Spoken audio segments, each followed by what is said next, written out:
మేము అడిగినాం స్పష్టంగా 2024-25లో మీకు వచ్చినటువంటి దరఖాస్తుల గురించి ఇలాంటి చెప్తలేరు అధ్యక్ష. ఈ ఇయర్ నాకు తెలిసి మేము కూడా అందరం కూడా ప్రతి తెలంగాణ ప్రాంతంలో ఉన్నటువంటి అందరూ కూడా పేద మధ్యతరగతిలో ఉన్నటువంటి బడుగులు బలహీన వర్గాలతో పాటు అగ్రవర్ణాల్లో ఉన్నటువంటి పేద విద్యార్థులు దీనికి ఆన్లైన్లో దరఖాస్తు పెట్టుకున్నారు. పేపర్లో కూడా ఎంక్వైరీ జరిగింది, కానీ ప్రభుత్వం నుంచి మాకు ఎలాంటి సంకేతం లేదు కాబట్టి ఈ సంవత్సరానికి ఎలాంటి శాంక్షన్స్ ఇవ్వలేదని చెప్పి క్లియర్ కట్గా పేపర్లో వచ్చిన సంగతి నేను మీ ద్వారా మంత్రి గారి దృష్టికి తీసుకొస్తున్నాను అధ్యక్ష. అయితే ఈ స్కీమ్ని ఉంచుతారా, కంటిన్యూ చేస్తారా లేదా అని ఎత్తేస్తారా, దీనికి స్పష్టంగా సమాధానం చెప్పాలని చెప్పేసి మంత్రి గారు కోరుతామని అధ్యక్ష.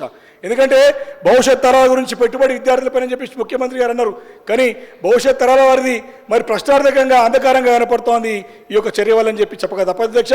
అధ్యక్ష, రెండోది, మనకి దగ్గర మన బడ్జెటే 3 లక్షల కోట్ల బడ్జెట్, 1,27,000 కోట్ల రూపాయల అప్పు ఈ ఏడాది కాలంలో జరిగినట్టు స్పష్టంగా అర్థమైంది. ఒక 100 కోట్లు పేద విద్యార్థుల గురించి వెచ్చించడానికి ఎందుకు ప్రభుత్వం వెనకబోతుందని చెప్పి నేను ప్రశ్నిస్తాను అధ్యక్ష. ఈ నిర్లక్ష్య వైఖరికి కారణం ఏందో చెప్పాల్సిగా నేను మంత్రి గారికి కోరుతాను అధ్యక్ష స్పష్టంగా. అధ్యక్ష, మీరు ఓవర్సీస్ స్కాలర్షిప్ గురించి అడుగుతున్నాను. ఓవర్సీస్ స్కాలర్షిప్లో మీరు ఇచ్చినట్టు మేనిఫెస్టోలో ఈ పేద మధ్యతరగతి అన్ని వర్గాల ప్రజలకు అధ్యక్ష, ఎస్సీ ఎస్టీ బీసీ మైనార్టీలో ఉన్నటువంటి అగ్రవర్ణాల పిల్లలందరూ కూడా 20 లక్షల నుంచి 25 లక్షల రూపాయలు చేస్తా అని చెప్పేసి మాట ఇచ్చి ఇప్పటి వరకు దానికి ఊసలేదు అధ్యక్ష.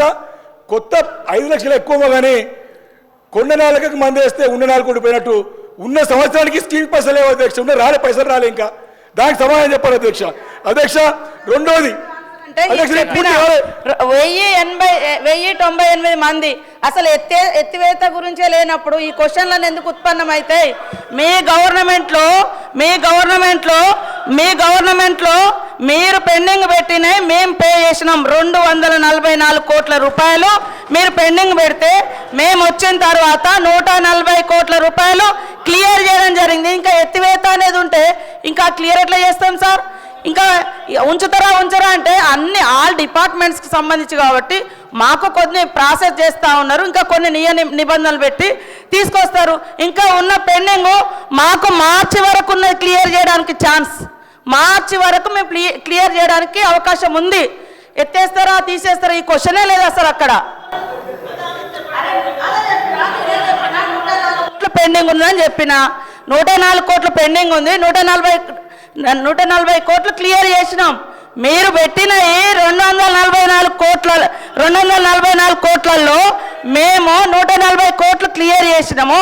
ఈ ఇయర్లో ఇంకా 104 కోట్లు మార్చి వరకు మేము పే చేసుకోవడానికి అకాడమిక్ ఇయర్ మాకు అవకాశం ఉంది, మేము క్లియర్ చేస్తాం అవి కూడా.